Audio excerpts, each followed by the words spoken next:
Hey guys, welcome to episode 6 of the Help I'm a Camera Nerd podcast. And I'm your host, Anderson, aka Films by AW. And your other host is... My name's Mark, and I'm Help I'm a Nerd. You can catch me on YouTube. You can see all of our films on YouTube, both mine and Anderson's. Yes, guys, just before I go into it, remember to like and subscribe our YouTube channels. That's Films by AW and Help I'm a Camera Nerd. Please, we love the views, but remember to like and subscribe. And you could also follow us on Spotify or on Google or podcast, wherever you get your podcasts, except for Apple Podcasts. We're working on that. We really love to, we love the community we're building, and we love the support, guys. Really appreciate it. This week, we are talking about a very controversial subject within the film industry. Full frame versus Super 35. Is there a difference? Why is it important? Should you be going for Super 35 or should you be going for full frame? We're going to delve into that, guys. So we're going to go straight into it. Full frame comes from the photography point of view, where it's a large format, not quite VistaVision, which is what the cinema terminology for a field of view that was much larger. Because again, these are just talking about sensor sizes, not megapixel, not resolution, the actual size of millimeters of your sensor. So in this instance, I'm just going to open up my exposure because we got caught in that. So in this instance, full frame versus Super 35, it would actually be called full frame versus APS-C, because APS-C was the quote unquote crop sensor size that was that cheaper digital SLRs or SLR cameras would use to because it was a smaller sensor size. Obviously there was pros and cons with that, but that's what they would call that sensor size as compared to full frame. But it was and I'd have to double check this, should have done my research, but it actually it was more of a coincidence that it was the same size as the film standard of Super 35, which is Super 35 millimeter film stock. It was, I think, just a coincidence. But because of the 5D generation, that's where the idea of a full frame, a larger sensor format versus Super 35. Now, obviously, it really came from that. And obviously, looking at us, we didn't go to Super 35 cameras. We went straight to, quote unquote, full frame, or slightly smaller than VistaVision size, didn't we? Yeah, 5D. 5D was full frame. So that would basically mean that you would be, if you were using a full frame lens, you would be getting a bigger field of view. So if you had on... photography. So let's say... Yeah. So you would, let's say 35 millimeter lens on a 5D was closer to what? A 50 millimeter, would you say? Probably a bit wider than a 50 millimeter on something like an APC / Super 35 millimeter sensor. Yes. So I remember, obviously you kind of learn your lens sizes, and you're like, oh, a 35 millimeter for that, 24, whatever. But then when I took that step up to a cinema camera, there were no full frame cinema cameras out back then. So you would be getting, your lenses wouldn't give you the same field of view. So you were realizing that, oh, your 50 lens now looks your 50 millimeter lens looks a lot tighter than it did on your 5D. And that it's not just the field of view it affects, it's also the depth of field that it affects, because it's using the edges of the lens, and that gives you the shallower depth of field. Not to say that you can't get a shallow depth of field using an APC sensor, right? Yeah, that was the thing that really made that stand out. The depth of field. Again, going back to 2008, 2009, 2010 period, there was no affordable Super 35 video or film camera. There was things about creating lens adapters. I think Letus was a big brand back then that created lens adapter that you would put onto your EX3, which had a 1/3 inch size sensor that you would then put this lens adapter onto. Then your lens adapter would then essentially magnify that sensor to see a Super 35 size sensor within that sensor. I'm butchering it's actually the technology works, but it was a hack essentially to create that more depth of field, because depth of field is what we felt associated with Super 35 or Hollywood films. It was having that depth of field, whereas sometimes when you have the smaller sensors, it was more like, oh, that's what they would use on TV or in documentary size. So even like looking at Super 16 is still bigger than a 1/3 size sensor. I think even a 2/3 size sensor, I think it's bigger than. So even with your 16 mil Super 16 documentary film footage, it would have more of a depth of field. But at that time, as indie filmmakers, we were just trying to find a way to make our films look more like the Hollywood films. And depth of field was one way, at that time, we felt it was the easiest way to create that quote unquote Hollywood-like or cinema look. And it really, really, and again, because it was the one that was affordable, it was the one we could get our hands on. That's when we then started learning about, we touched this in our first episode, what different focal lengths mean, how to create depth of field, what aperture went. You weren't really learning that from a fixed lens 2/3 size or 1/3 size sensor camcorder. You weren't really learning that. You were learning, okay, that, the servo means going in closer, and then pulling, going back means just, having a wider field of view. Whereas being restricted to these different lenses you can put on helped create different looks and ideas. But again, it wasn't even, even like how we think about a 35 lens, like how we think about a 35 is actually how people in cinema were thinking about a 24 mil, because for all those years they were using Super 35. So we were learning about this stuff, but we wasn't actually the industry cinema standard, because they were working with a slightly smaller sensor for all those years. So that's, again, another example of how disruptive the 5D was. It just changed our perspective of what these lenses actually mean.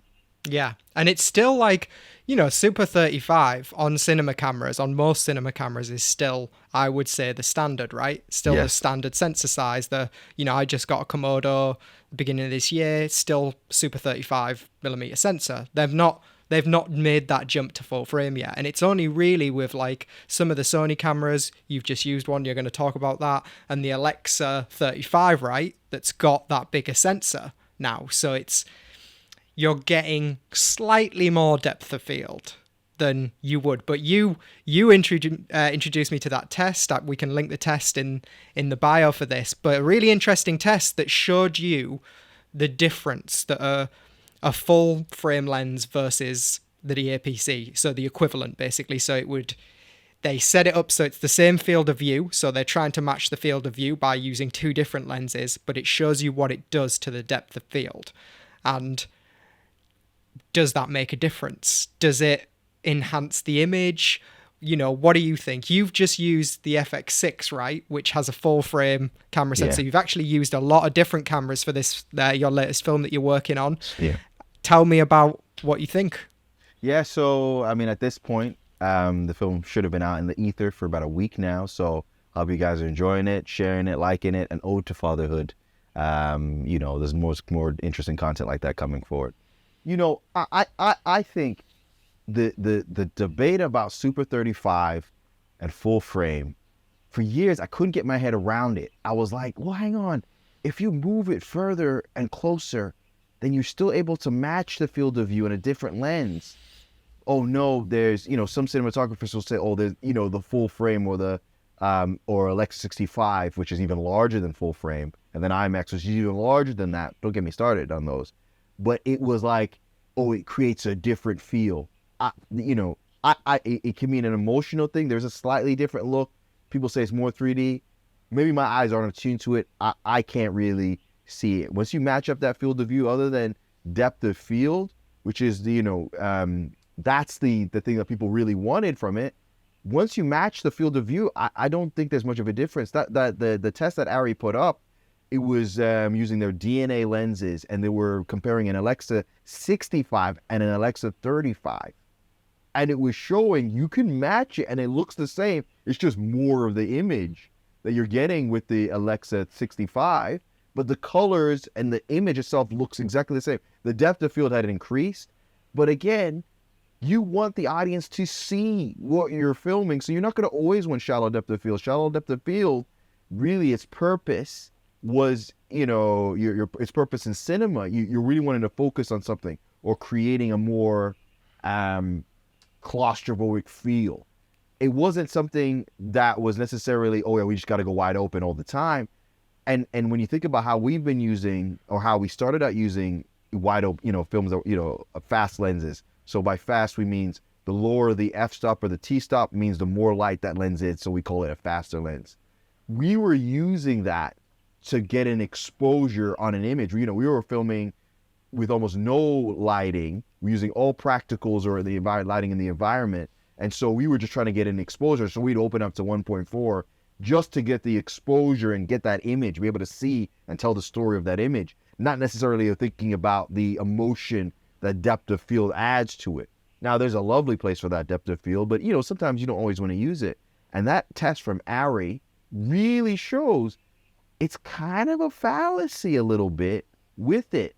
Now, the relationship between the actor and the camera may change because, again, if you're using a full frame sensor to get the same field of view, so like the reverse works in the reverse very much applies. So if I have a 50 mil lens on a Super 35 and I know the image I want to get with that, if I put the 50 mil on if I like that lens that I'm using on Super 35 and I put it on a full frame, I like the character of that lens. I like the effects that it has and the way the colors render in that image.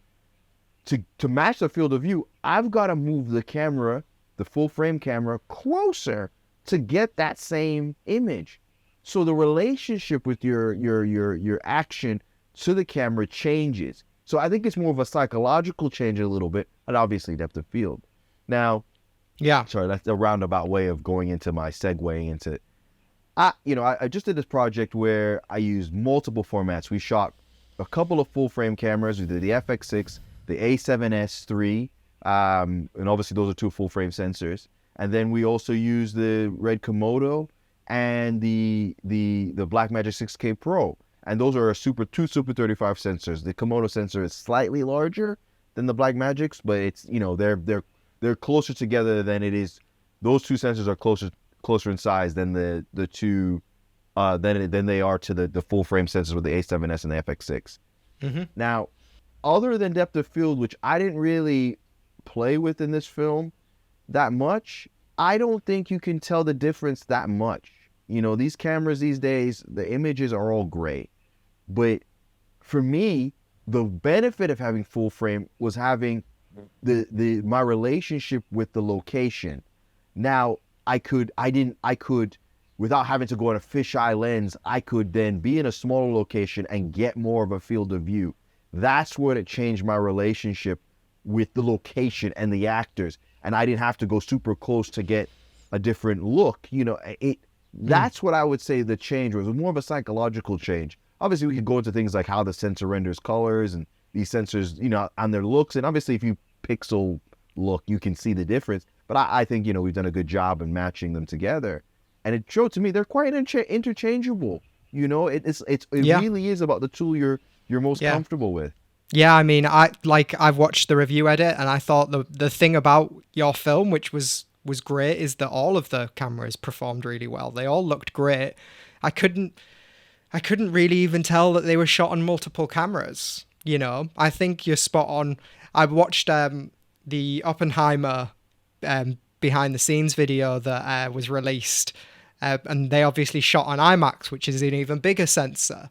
And they were talking about how the relationship between the camera and the actor has changed because obviously with IMAX, there's a scene of Robert Downey Jr. in the back of a car and he had to have the IMAX camera sat on his lap. That's how close you were getting to the subject. You get really in that, and it's obviously going to make you feel closer as an audience. So and that's really, I think, what has the effect. It's not necessarily the depth of field, because I'm sure there's things you can do in post-production to increase your depth of field and stuff like that. You could mask the subject, blur the background, plenty of that stuff. But having that camera close to you as an actor is going to change things. It's going to change how you feel with the subject. And like you said, the locations as well, being able to get into those smaller locations, you're going to feel that claustrophobia a lot more in the film, right? It's not just behind the camera. It's gonna change your relationship with the actor and the performance and everything. And I guess that's what film originally did, right? Because you had things on stage and you would all go to the theater, but you were never close to the actor. And they always say that Hollywood basically gave birth to the stars, because at that point you were seeing people on a huge screen and you were seeing a close-up of their face. Yeah. And it was huge. And it's like, that's what cinema does. It puts these small details in huge format on screen. And I can only imagine how great Oppenheimer's going to look in IMAX, because that's the next level of what we got back then, right? It's seeing those details super close up. And I know the depth of field on like an IMAX camera, I remember for The Dark Knight, I think it's like 2 mil or something, 3 millimeter of focus if you're wide open, which is just kind of insane. But yeah, I think you got it spot on. It changes.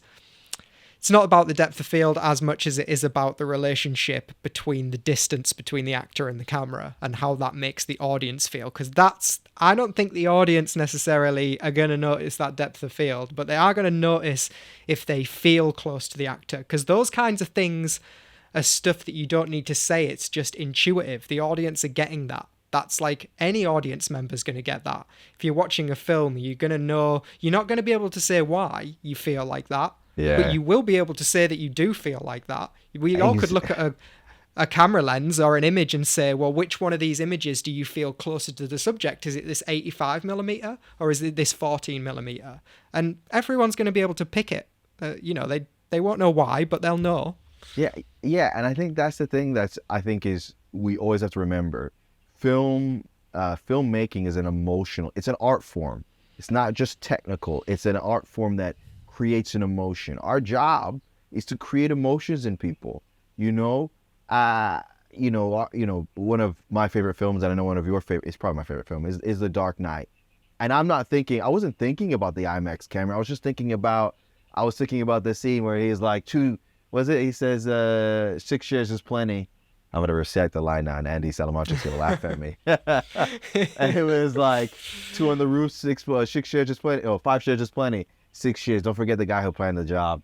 What is it? But like, I remember that emotion. I'm not thinking, the IMAX with the depth of field was amazing. I was just thinking about how big the scene felt, how incredible, and the scale of it felt amazing. So that's what I'd say.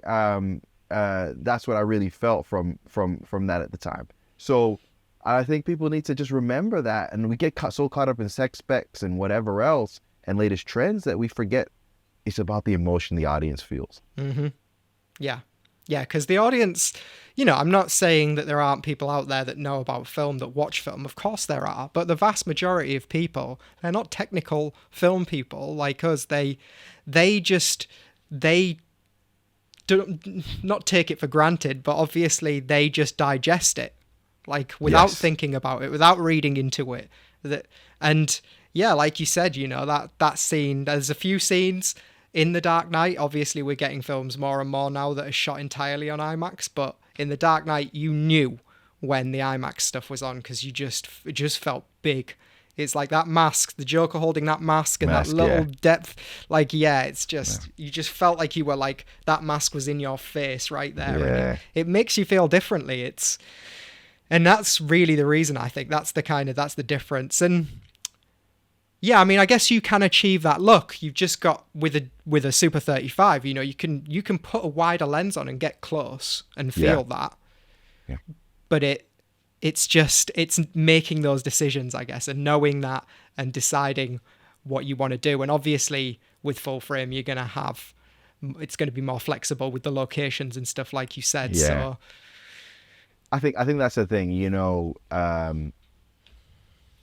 when you're deciding your camera choice, if you have the luxury of choosing different cameras, you have to take your location into account. I think that's what I really learned from this process of using the different camera formats.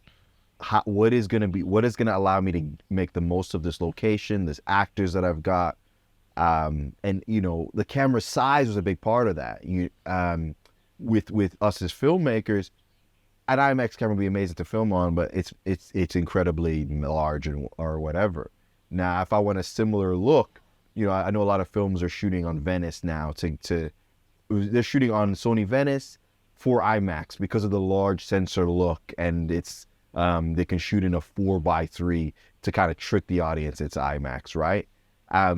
But like the thing that would make me say, okay, I want to have a large format look, and why I would shoot in the Venice is because of the rail tow system where I can detach the lens from the camera and have that handheld, or just use an SLR, use an A7S or an FX3 that's going to give me a similar, not exactly the same because you're comparing a sensor that's in a camera with 80 grand versus one that's worth 3, but like a lot of that views and those angles that I'm able to get with that camera. So I also think the size of the camera, not the sensor size, is more important to your choice of whether you want to use it or not.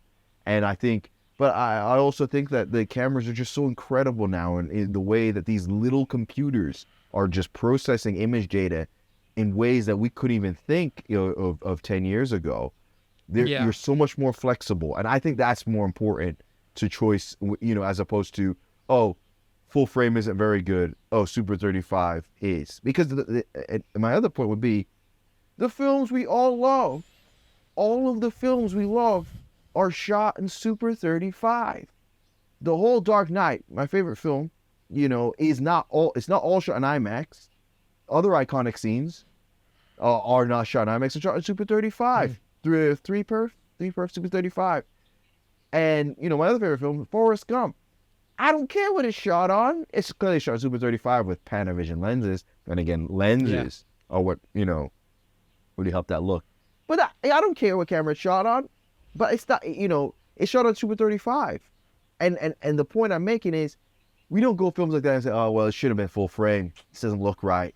I don't care. I'm thinking about Run, Forrest, Run, or his mom saying, Forrest, I'm dying. That's what I'm thinking about. I'm not thinking about, well, the depth of field could have been better or whatever. It's just like, it's, and I think that the other choice, in fact, I'll ask you this question. What are the advantages you feel of Super 35 over so-called full frame? There's more lens choice, obviously. Like, there's not all lenses. One of my favorite lenses, and this isn't my favorite lens overall, but this is one of my favorite lenses that I own, is the Sigma 18-35. That lens is a fast lens. It's a zoom lens. It covers a decent range from 18-35. It's super flexible. I love that lens. Like, I find myself putting that lens on in a lot of scenarios. That's that wouldn't cover a full frame. In fact, when I put it on my Panasonic camera, it automatically crops the sensor to APC, because that's what, a lot of DSLRs do these days. They'll be flexible. But I love that lens. It's a great lens. So they're going to be cheaper. Super 30 lenses that don't cover full frame, often they're cheaper. So it's going to benefit you budget-wise. I'm not going to say that I'd probably turn a camera down because it's full frame. No, I think full frame for a lot of us is a luxury in many cameras. And it maybe will become more of a standard as time goes on. Maybe IMAX will become more of a standard that people outside of cinema can use, but for now, it's not a big enough reason to pick my camera. We talked about picking cameras, and you go through all the different things and you decide what works for you, what's important. And full frame isn't up there on a list in terms of being one of the most important things. There's a lot of other factors that come into a camera that make me decide to choose to shoot on that. And the fact that, like you said, a lot of films are shot on Super 35. The vast majority of them, all the films I love, Back to the Future, like Jurassic Park. Yeah. They all are amazing. They engrossed me. They captivated me. And I wasn't thinking about anything. And I think I think this is why The Dark Knight stands out so much for me, because it came out when we were at uni. I didn't go to that film and analyze it. I went to that film and forgot that I was even sat in the cinema. I think maybe one time throughout the film I was like, oh, I'm in a cinema. And the rest of the time I was Yeah, totally in. I was immersed. engrossed. And that's what film should do, right? It should just get you into it so that you're not even thinking about anything. You're not thinking about what lens was that? Oh, how did they light that scene? I mean the second viewing, yeah, but the first viewing, I just want to be in. I just want to be like totally engrossed in the film that I'm not even thinking about real life, because that's like for me what cinema always was about. As Yeah, a kid growing up, I watched movies to forget about life, to just yeah, kind of get into that world and just be captivated by it. So that's an important thing for me with cinema. And even though I am technical and I love the spec and stuff, it's always the afterthought when I'm working on a film, when I'm making a film. It's, you know, it's using those tools to get people engrossed, to make yeah. people forget. And yeah, I think you make a great point there, because the thing that's also important is we didn't get into cinema because we thought cameras were cool. We got into cinema because we loved the stories. I watched Home Alone with my mom. I watched Born Supremacy. I watched The Lord of the Rings. I watched Jurassic Park, The Matrix. You weren't thinking. The audience isn't thinking about the camera. I know we're the Help I'm a Camera Nerd podcast, but you're thinking about everything in front of it. And obviously, filmmaking isn't just one team. It's a team, an army of people sometimes coming together to bring this idea to life. And yeah, I just don't think the size of the sensor really affects that. You could make great films on a 1/3 size set, a 1/3 inch, a third inch size sensor, or a 2/3 size inch sensor. I think Zodiac was shot on a Sony F900, which was a 2/3 size sensor. Now I know that it was a bit long, but it's a good film. yeah, The Attack of the Clones was shot on the first film fully shot in digital in 1080p on a 2/3 size sensor. Now people might say Attack of the Clones isn't very good, but they're not. That's not because of the sensor size of the camera, as because we at the time felt we had expectations that it didn't meet. But I think I always think of what the GOAT cinematographer says. Roger Deakins is like, if you notice what I'm doing, I'm not doing a very good job. Yeah, and it's true. yeah, We're not yeah, supposed to. Audience is supposed to go, oh, that's a great shot, or ooh, it's like, no, is the story? Are you immersed in the story? And if you're not, you're thinking yeah. like, oh, that shot's mint, and you've missed a key dialogue of the story. Then, well, what's the point? You're just trying to show off Yeah. Do you know you're what? not. It's interesting that you said that, because I think it was a guy who came in to talk to us at film school, and he was working on something. I think he was like the B unit DP for a film that Deakins was working on, and he was super nervous, as you would be, obviously working with Roger Deakins. So he'd set up all these lights, and he was trying to look like fancy and stuff, and basically Roger Deakins came in and he was like, what do you think? And he was like, it's good. And he was like, well, what would you do? And Roger Deakins basically just took away most of the lights, and he was like, just keep it simple, you know? And I think I love him. that's a really fascinating story that I always remember, because yeah, it's like I think sometimes people get caught up in trying to complicate things, and really you don't always have to do that. You can keep things simple. Yes, yeah, and I think that's a great point, a great message to anyone who's listening to the podcast, maybe to learn. Keeping it simple, man. It's just that's what's key to this. To this, obviously you want things to look nice, look consistent. I think it's more important that things look consistent as opposed to looking spectacular. I think a film that looks consistent to the story they're trying to tell is much more important than like, oh, that one shot that looks amazing, And again, yeah, Yeah. you make a point about Super 35. The lens choices. My favorite lens is, the Zeiss Super Speeds Mark IIs. They're Super 35 lenses. Like, one reason why I won't go to a full frame camera is because I'm like, well, I won't be able to use those lenses now. And you have hundreds of years worth of amazing glass that have shot the films we all love, and they're Super 35 glass. So I Yeah. think this flexibility with that format is there. I mean, because again, we shoot full frame, you're kind of limited a little bit to the newer stuff, the newer optics or stills lenses. And stills lenses, they are great, but they have their limitations because they weren't built for Yeah. motion video, were they? So yeah, some of the advantages I'd say of full frame is is the lower light sensibility. I do think there's a element, and I think I'm right about the science behind this, where it's not about how many pixels you have in your frame, it's the quality of pixels, which is obviously Ari's argument for the Alexa Classic only being 1080p and not being 4K yet. It's the quality of pixels, but then also the flip side is the size of your pixel means the noise pattern you see. So when you increase ISO and you're in a low light situation, your noise can become much more noticeable because your camera is on the limit of what it was designed to be optimal, the optimal exposure format for it. So the 5D, we didn't notice this as much. Because the sensor was a full frame, but then the pixels, it had 26 megapixels, which I don't know how to translate that into resolution, but the image was only 1080p, and a lot of that was because it was throwing away pixels or whatever. But you will find the pattern that most full frame cameras are better in low light situations than the Super 35. And the argument against making these high resolution and going to say a 12K camera, which the Ursa 12K is an amazing camera, but it's weak in low light. Now the noise pattern on that, I think they've done some stuff where the noise pattern is a bit different. You don't see it as much because of how they designed it, but it can only go up to like 1600 ISO. Whereas you look at the high resolution, to say the Red Raptors or the older Reds, say the Epics, they weren't great in low light. You had to give these cameras light. Now, obviously most DPs will say, well, yeah, just light it.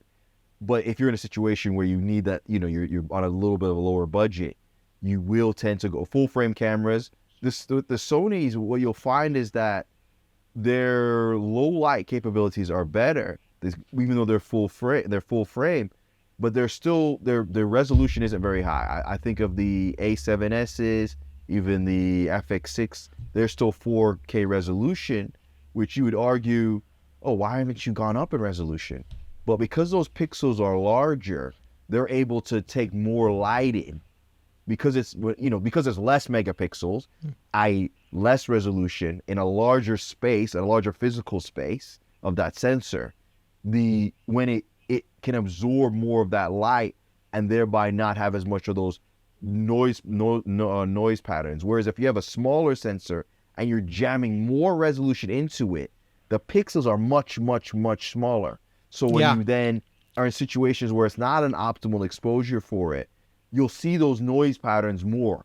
Yeah. And some people like the noise. Some it's like the idea of when you saw film grain on old Super 35mm film, it was the grain. If you weren't in the optimal situation, they were recovering that exposure to then make it a visible film. But then the problem was you're seeing more of that grain. It's the same kind of philosophy, right? Even though it's a chemical process versus a digital one. Yeah. So that's obviously one of the advantages of full frame. And again, I mentioned the previous one of having, you can have a bit more of a field of view at your locations with the same lenses as well. Yeah. Yeah. I mean, I think you're right. I think that it's interesting to me when people say that the camera's not good in low light, because I feel like we've gotten used to, as consumers, basically being able to record in very dark situations. Whereas if you go back to film, if you were shooting on 800 stock, that was probably like the most you could go to. And that to us now is like the standard ISO that on every camera. I mean, most cameras will go much higher than 800. They'll go to like 32,000, 64,000, higher and higher. And every time you double the ISO, you're letting in twice the amount of light that you did before. So we're in a luxurious place in terms of when people say, oh, your camera's not very good in low light. I'm like, that's funny to me, because obviously like the standard Alexa is, I think, 800 the base ISO. So it's like, it feels like we're in a very luxurious place now, but yeah, that's a different ball game altogether. But yeah, no, you're right there. I mean, because I was just when you mentioned the Sonys, that's their MO. They're great in low light. Yeah. But like I think of like the Pocket 6K I have, and I think it's got a dual ISO. So it's got an ISO of 400 and then 3200, and it's a Super 35 size sensor. and the low light images look really nice. I think remember to light it. I think it's about the lights you use may need to be smaller, but you still should be lighting your image. You should still, Yeah. because you want to, again, craft the story. You want the audience to pay attention to the bit you're looking at, not necessarily like, oh my goodness, this whole thing is underlit, or so the depth of field is so shallow because of, or compensating because of it's not much light. You want them to be specific. You want to be painting your scene, not just exposing it and getting a regular looking image. I think you hit the nail on the head. So I think, obviously everyone check out that film, An Ode to Fatherhood. It's online. You can share it. Obviously it was about Father's Day, but I think it's a poem that can be, without it. It's just a great message, I feel. Really love and working also, with Rod Sinclair and the guys on that. You know what I'd be interested to see? If anyone can spot what cameras were which bits. Which bits of the film were recorded 100%. On what cameras. That would be really intriguing. I'm really eager to see. Yeah, exactly. Yes, that would be a great test. I'm looking forward to seeing what people think, what these cameras, which did what.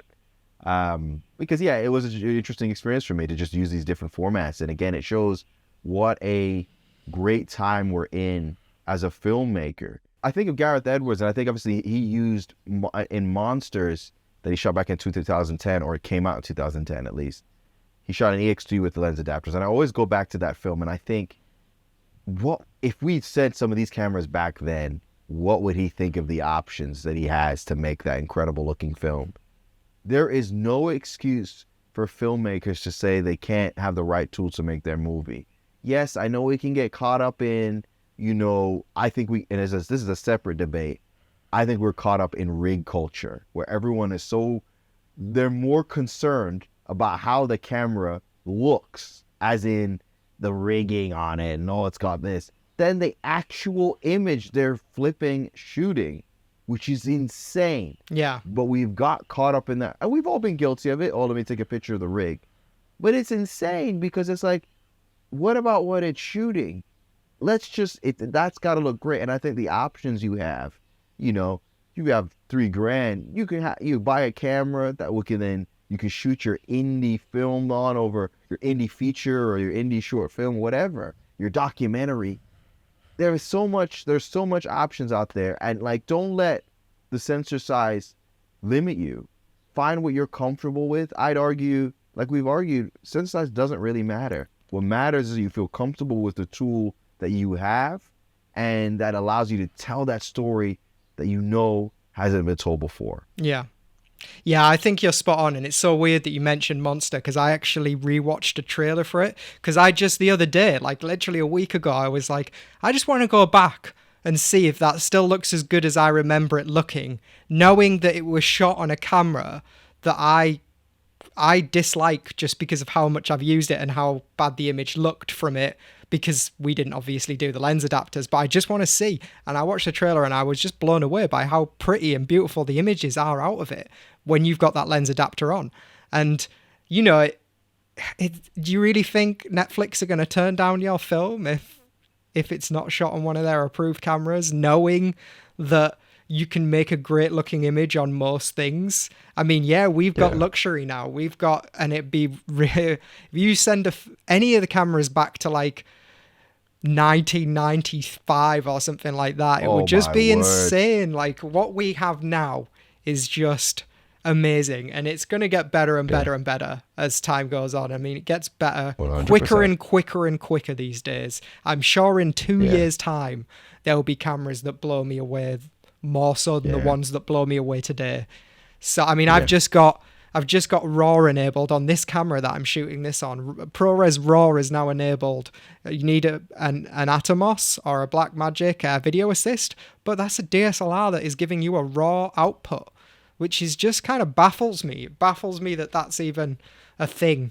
And it's shocking. It's a great time to make films. And you can even get, even on the iPhone 14, you can get lens adapters that you just put over the front of the lens that can give you really pretty looking images. And most cameras now, I think we're at a time where most phones, even the budget ones these days, have great video, capabilities on them. It's not just even Yeah. iPhone. So Yeah. we're in a time where it's the standard is good. Like no matter what you've got, the It's standard great. is probably good. So yeah, you can shoot good looking stuff without all the tech, I'd imagine, these days, and get great looking images. Yeah, it's a good time to be alive. So guys, there you go. You don't need to worry about all the new tech. Just get to something and shoot. Yeah. We're gonna wrap it up there, guys. We've gone a little bit longer over our 40-minute mark. So, but we want to thank everyone for joining us and listening in with our pod.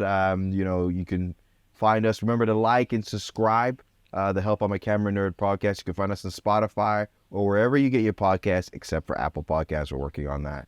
But yeah, remember to like and follow our pages, like and subscribe our YouTube channels. When that's Films by W and Help I'm a Nerd. Looking forward to seeing the comments, guys. But until then, on the flip side, we see it. Bye bye.